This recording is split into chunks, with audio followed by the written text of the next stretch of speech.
Yeah. Yeah. Yeah. Yeah. Okay.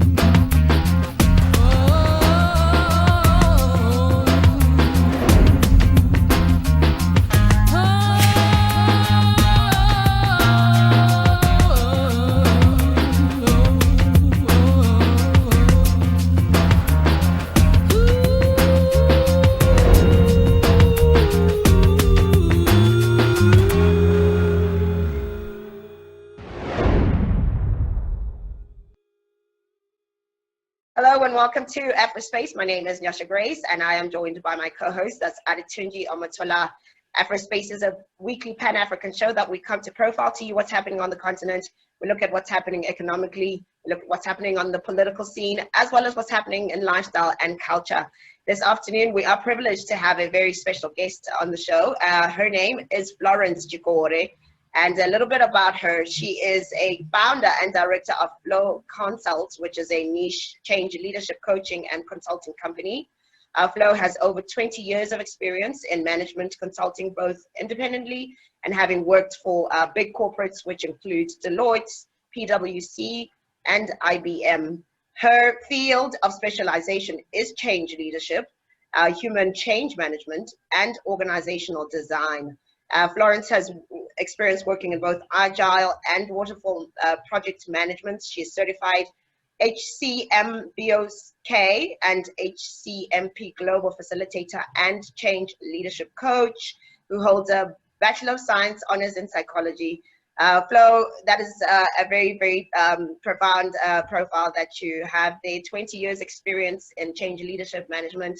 We're honored to have you come and share your knowledge and your wide insights on change leadership management. Thank you for coming on to Afrospace this afternoon.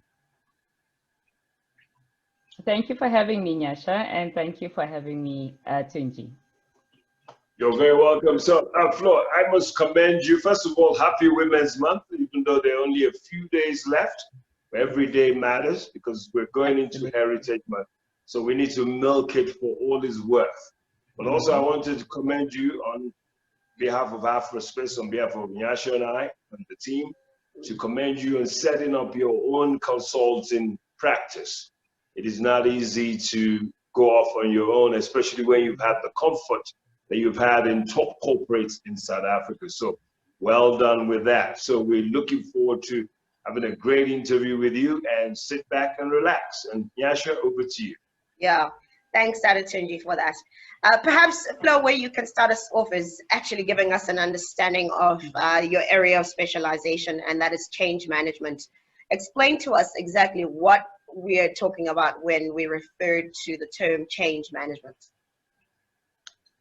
Okay, thank you very much for that, and thank you for your wonderful introduction. And yes, it is very exciting to be on the cusp of a lot of change management going on at the moment. So what is change management? Essentially, to simplify it, because sometimes when people hear change management, they hear management and they think you're running around managing something. So change management is very linked to change adoption. So you've got to think of users. Somebody is going to be using something at the end of this change. They need to be applying a change. So if they are using a new system, they need to adopt the system. And what does that entail? It entails changes to maybe people's roles. It entails changes to processes in order to enable the people.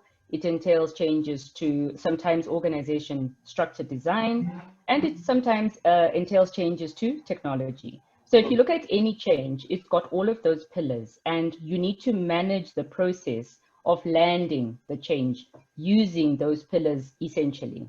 Change leadership is part of it. So your leader, your sponsor, the person who's the boss is very important in change management because they drive the direction of the change, and they drive whether it will be positive or whether it will be negative. Now, Florence, you may have noticed, as many of us, I mean, there's a word, powerful word in South Africa that is developed into some kind of lexicon. It's called load shedding, right? Load shedding. Now, yes. I know that Yes, and I know that you played a role in ESCOM as a change manager, but what advice do you have for businesses? Because many people rely on electricity, even restaurants, dry cleaners, and so on, to be able to power their business. What advice do you have for them as a change manager? What can you tell small businesses, particularly who are struggling during COVID and load shedding? Yeah, and I empathize greatly. And ESCOM is one of those entities, you know, having worked within the entity itself doing one or two different projects, what is very clear with ESCOM is load shedding is, and sometimes they call it load reduction, right? You have load reduction, you have load shedding, load sharing. The system is complex in terms of the way, the journey to get it right. And what is clear is that journey is not a short journey. And these days they're actually saying so as well. And it is a complex journey. You've got illegal connections in the journey. You've got old infrastructure. You've got old technology that needs to come to the party. All of those things create a perfect storm. And my advice with small businesses especially, and I'm a small business as well, so I can speak with that hat on, is get some level of power backup. So with something like this, where you don't know when the problem will go away, you have no control over that. What you have control over is what you do about your business. So if you are running a smaller business and all you need really is a backup inverter, which charges back into power when power is back, the good thing is our power doesn't go for days at a time. It goes for hours. In other African countries, power can go for 10 hours and who knows when it's coming back, right? And it's one of those things you must prepare for. So a generator, solar batteries, you've got to get creative with some level of backup. It's no longer okay as a small business to say, sorry, I can't do your nails today because I have no power. No, make a plan, honey. You know, you've got to do something else. So it's just it's a principle to say, what is my business continuity? So as small businesses, you're going to have to set up a business continuity plan, much like a big corporate does, because the power issue is an issue which will be around for a while. Okay. All right. And I think the takeaway there is you've got to make a plan, and excuses are just not acceptable anymore. So that will take me to my next question. Having had 20 years of experience in big corporates and you know, you've been in the war room, so to say, of these big companies and implementing change. Tell us about your biggest project that you ran to date, and tell us about how big the challenge was, and how you worked through the challenge, and the reward of having made it on the other side of that project. Give us one example so we have an idea of how you yourself managed change in your own profession. Okay, so I'll give you an example from an organization I worked with for several years. And this was a technology implementation. So most of our very big projects generally span around digital somewhere. And it was implementation of a biometric system across an entire organization's network. And we're talking customers, we're talking branches, and it was about using the top of the line technology to increase process efficiency, to make sure that people are not coming in with fake IDs, you know, when they're opening up accounts and things like that. So it was to create integrity within the identification of customers. And it was also to create integrity within the proving where a customer lives, or say they live, which is a bit trickier.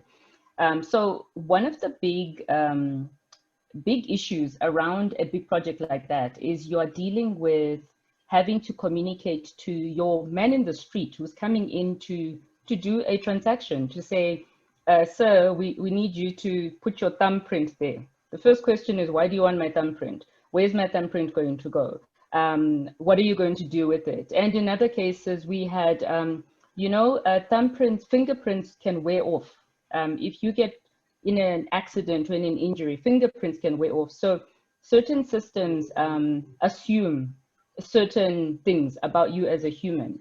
You know, if you do not have the thumb, you can't do a thumbprint. So you're going to have a backup process, which then helps you to do that same, to get the same result. So the implementation was across the entire country, well, the entire of South Africa. And similar implementations then happened outside of the country, but I looked after the South Africa leg of it.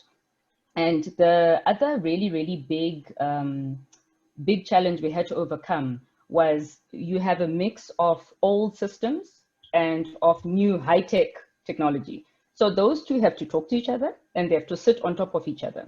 So that is a huge technological challenge, which has got people at the end of it. So we had a whole lot of staff that had used the same system for 20 years, for 25 years, and this was their bread and butter. And now you're asking them to do certain fundamentals like use a mouse. I know it sounds strange, but you must use a mouse and you're not going to be tabbing and alting, and those systems still exist, the very old ones. They are being shelved, but it takes time because it's very expensive.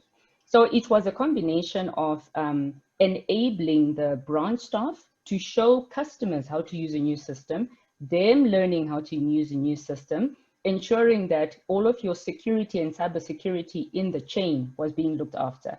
And one of the other really big factors was working with multiple technology teams, different vendors, different teams, and they all needed to work together because they were all looking after different parts of different solutions. So there was a huge amount of collaboration that we had to build in, and a huge amount of teaming and a lot of trust. So when you put multiple teams together, they start to compete unless you ensure that their purpose is common and they reach that common purpose. So the big reward really was actually going live, actually being able to walk into a branch and use the system myself, and having customers looking in amazement as their ID just seems to pop up from nowhere. You know, so that digital journey was really powerful, and there was a lot of upskilling of people that wouldn't have had the access to that sort of technology or would have seen how it works. So now they have new skills, and now they can even go and get another job if they want to, you know, because we've upskilled them. So that was a pretty massive program, and it landed. It had many late nights, as most big technology change programs do. So that's a particular one that comes to mind. Thanks. Okay, Florence, on your LinkedIn profile, you stated that as a speaker, you bring energy and direction to conversations and adapting and thriving through challenging times. And what advice do you have for folks in the industries such as tourism, whose businesses have been decimated by COVID-19 pandemic? Yeah, you know, our heart goes out to the tourism industry, because if you look at Africa, we are big on tourism because we've got the sun and we've got the animals and we've got all those things that come with it. So a couple of tips I would give to especially industries like tourism. The first thing that was really important, and I think we all experienced it, where we went into a little bit of a process of denial about how serious COVID actually was. In the beginning, it was too far away. It wasn't about us. And as it got closer and the reality hit, what was very important was to do a full assessment in your own business as a tourism operator of what is this going to look like? And you needed to face it. If it meant that you may stand a chance of not being able to feed your animals, for argument's sake, what would that mean? So your contingency planning needs to be really, really well laid out.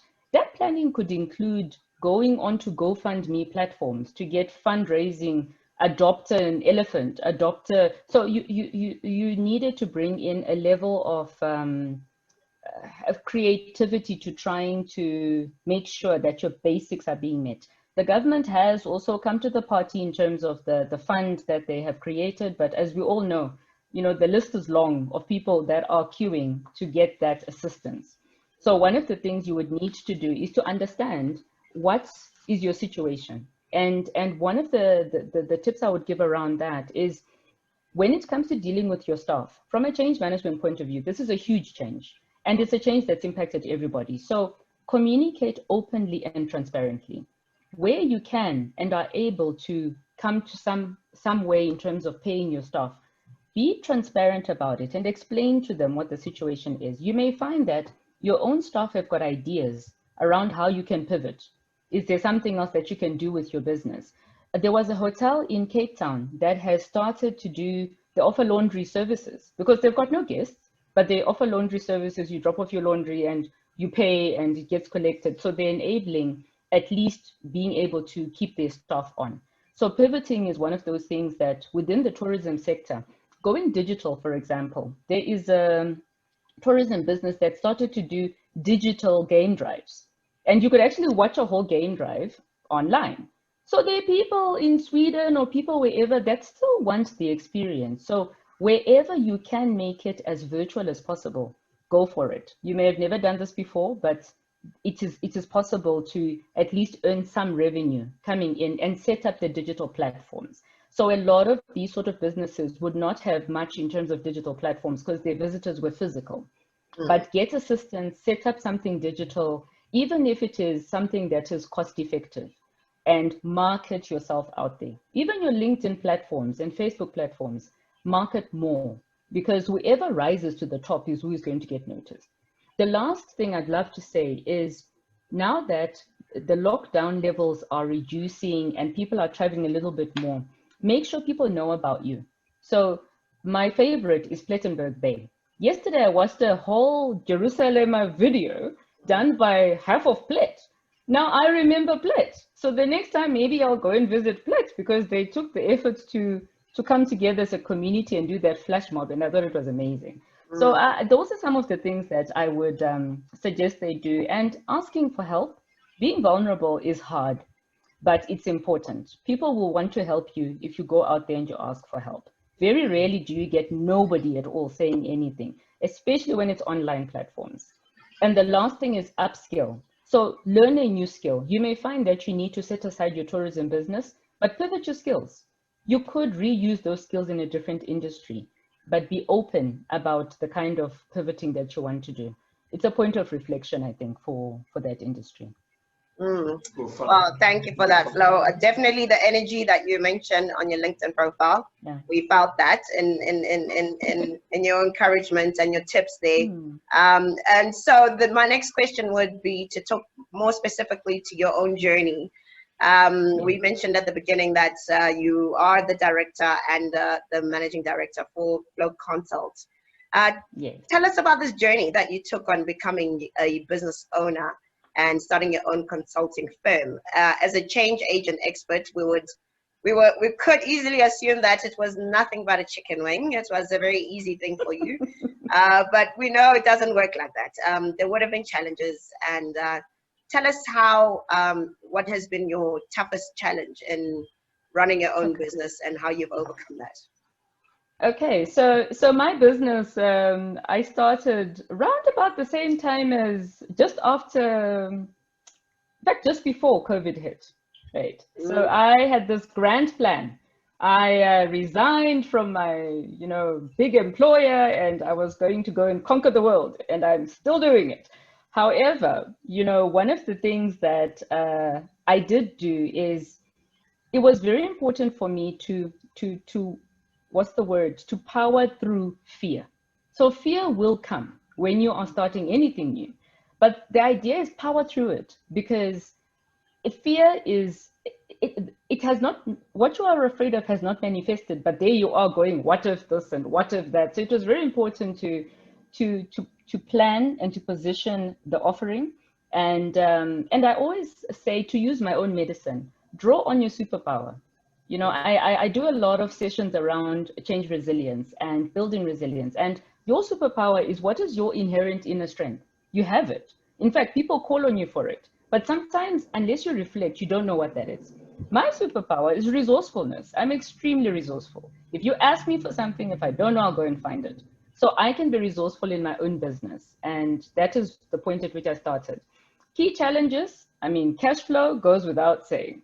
It's especially in these times, and you have that wonderful chicken and egg situation where you are bright-eyed and bushy-tailed and opening your corporate bank account, and at some point you go, hey, Mr. Banker, how about a bit of a facility? And Mr. Banker goes, hey, how about you have 1 year's worth of trading? And I'm thinking, but dude, to get that, I need, you know, but I think a big part of that cash flow conversation is it's very important to not start off by borrowing. Wherever possible, create revenue. So having multiple income streams has been important as well. So I do speaking, I do coaching, I do consulting, and a little one-liner that's in my profile somewhere, which I do quite a lot of, is I'm a qualified estate agent, so I sell houses. And those multiple income streams have made a big difference. It's very important to be able to do that. But my focus is on coaching and consulting, especially with the coaching, because I think I'm making a difference to other people's lives. Yeah. Very powerful. Now, the question I have for you, we are in the middle of COVID-19 and Africa's poor healthcare has come to the fore, evidence of that. I mean, even on PPEs, a lot of countries in Africa can't even afford to bring them in. So they had to have them donated to them by various bodies. Now, what would you have done differently if you were Minister of Health for Africa as a whole? What would you have done to make the response more robust and, you know, deal with matters like tests and all of those things that Africa has still not been able to ramp up? Countries like Nigeria and so on, not doing so well in tests. What would you do? Yeah, you know, one of the things I would have done if I was Minister of Health for the whole of Africa, right? One of the very important things that was crucial at the beginning, which was done as an afterthought, was within change management, you do a change readiness assessment, right? How ready are we for what is about to happen? Your readiness assessment needs to go right down to what is the current state of our facilities. So we know what the current state is, you know, what is our capacity to potentially produce these items locally. That would have been a big focus because we have shown as a continent, we are able to actually, you know, make the PPE. We are able to make some of these things locally, and we could have empowered a lot of local businesses. We immediately went off to import, and we were just in a queue of a whole bunch of the rest of the world, actually. So that is one of the things that I would have done a little bit differently. And in addition to that, collaboration across the continent of where do our strengths lie? We've got the African Union. Where do our strengths lie in each of the countries? And let's make use of those strengths to help each other. So the helping each other it's a really critical point, you know, because our borders they're artificial borders, really. You know, we are one people. So at the end of the day, it's very important to use the strengths and skills of one country to potentially benefit the other, because this disease knows no borders, right? It can cross just as easily. So what merit is there in one country being down to level 0 and the other country sitting on level 5 and their next door neighbors? You're still going to have the same problem. So it's very important to fix it as a system. So it's system thinking, you know. So those are some of the things I would have done. All right, Flo, my last question to you for this interview today is something that we also pulled out from your LinkedIn profile. And you say that your first love is to impact other people's lives through sharing your own life story, which is a story of adventure, of tragedy, of triumph through adversity. That could not make a short story, but are you able to just give us the synopsis of your life story and possibly to just give us an understanding of how you use your life story to impact other people's lives? What elements or what aspects of your life story you use to impact other people's lives? Okay, I think let me actually start backwards, because then it's a lot easier to focus the synopsis. So the elements of the life story that I use to impact others, and I actually do a lot of women's sessions, and sometimes it's a one-on-one, sometimes it's group sessions. But one of the big parts of my life was, how did I overcome complete and total utter bankruptcy as a mom and as a wife? You know, how did I overcome the process of divorce where you can then co-parent? You know, how is it that we are such good friends now?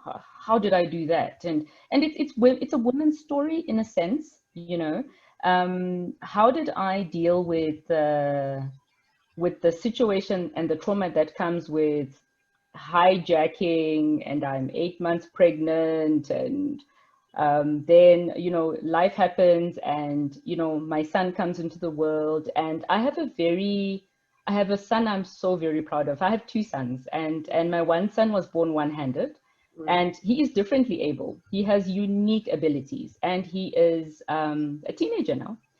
And I use those elements of my story to strengthen other mothers out there, to strengthen other women out there. There is a way in which you do some of these things which can be more constructive. One of the things around raising a special child is it's very important to use the right language. You know, so I do not use words like disabled in my house, never have and never will, because he's differently able. And that's important.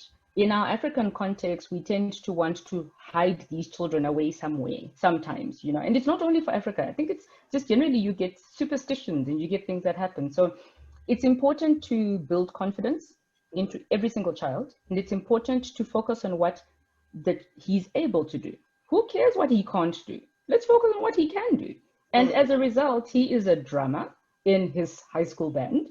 He plays the piano, he go-karts, he does things that even I don't know how to do. So that is something that I love to work with moms and just strengthen them. And when it comes to, you know, divorce and the co-parenting that comes with it, a big part of that philosophy is your ego has got to go to the side, and you've got to be child-centered and child-focused. And it's very important that you have mutual respect. When you do that, it gets a lot easier because it's not a fight. You're both wanting the same thing for your children. So co-parenting is something I advocate, and mediation is something the courts even advocate. Don't run off and look for lawyers. Why are you looking for lawyers? Sit down and talk and deal the issues and carry on. So it's a story that I guess is focused on how you build resilience and how you teach your children the same resilience, you know, and you know, and navigating. You know, I moved countries, that was fun. Driving on highways was fun, so that was very adventurous. And with the bankruptcy, you know, I used to call it a financial tsunami, you know, because it felt like a tsunami, right? I mean, you go from an entire massive asset base, and it is because of the 2008 recession that happened globally. We were serious victims of that, and got to a point where I sat and I thought, okay, what to do? Well, what to do is you're going to focus on what you can do. And those things were equipping myself with information, and I do this with women and men going through bankruptcy as well. Know what it's about. Know what a sheriff does. Know what all these summons are. You need to know, you know, and then you can go from there and you can equip yourself. And have humor, you know, and I'll tell you one funny story. I had one of the banks calling because I was dealing with about 6 sets of attorneys. It was many years ago. And he said, ma'am, we're just, you know, calling to come and collect the car. Then I said, oh, would you like me to wash it for you? He didn't know what to say. He was stunned. And I'm like, well, you know, come and get it. It's just stuff. And the bottom line with a lot of these, especially now with COVID, a lot of people are going to go through financial turmoil. Things are just things. They come, they go. You will get other things. What is important is your family and your health. And those two things you need to protect with everything you have. So that is, I guess, the ending to this interesting life story of mine. Wow. I hope that was succinct enough. Thank you for sharing that. Florence, Florence Chikowore, what is the most important lesson that your life story teaches us? I think that the most important lesson, Tunji, is it's very important to have a positive mental attitude. So you've got to start off by focusing on the fact that this too shall pass. It's a stage, it's a season, and the season comes and the season goes. But what's important is how you react and how you respond in that season. So you must think positively and you focus on what you can control. Why worry about what you can't control? If you can't control it today, you can't control it tomorrow, let it go. So focus on what you can control. Focus on the fact that it's a season and it will pass, but you must think positively because otherwise no one can help you. So those would be my takeaways, my life lessons. Thank you very much. It's a pleasure. It's a pleasure. Over to you, Tunji. Yes. Right. So we've reached the part where we have to say the show has come to an end. And as we do in Afrospace, Florence, we will be saying our goodbyes in our vernacular languages. I am from Nigeria. I'm Yoruba, so I'll start with Yoruba, which is Odabo, and in Igbo, it's Kachifo, and in Hausa, it is Segobe. All right, Wow. and I will say my goodbyes in firstly Swahili, and then Swahili it is Kwaheri, and in isiZulu it is Salakahle. Okay, so I will say in my maiden language, which is Shona. So in Shona, it is Mufambe Shakanaka, Majita. Majita is thank you. Thank you very much. Fantastic. We're glad to have you in our Thank you so much. It was a pleasure. Welcome. Thank you. Okay.